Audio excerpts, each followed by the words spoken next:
सहस्रनाम तत्तुल्यं राम नाम वरानने। श्रीराम राम रामेति रमे रामे मनोरमे। सहस्रनाम तत्तुल्यं राम नाम वरानने।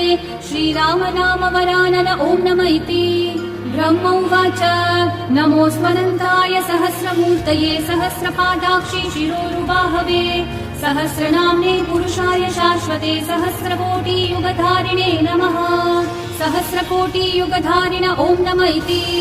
सञ्जय उवाच यत्र योगेश्वरः कृष्णो यत्र पार्थो धनुर्धरः तत्र श्रीर्विजयो भूतिर्ध्रुवा नीतिर्मतिर्मम। श्रीभगवानुवाच अनन्याश्चिन्तयन्तो मा ये जनाः पर्युपासते तेषां नित्याभियुक्तानां योगक्षेमं वहाम्यहम्। पवित्राणाय साधूनां विनाशाय च दुष्कृतां धर्म संस्थापनार्थाय सम्भवामि युगे युगे।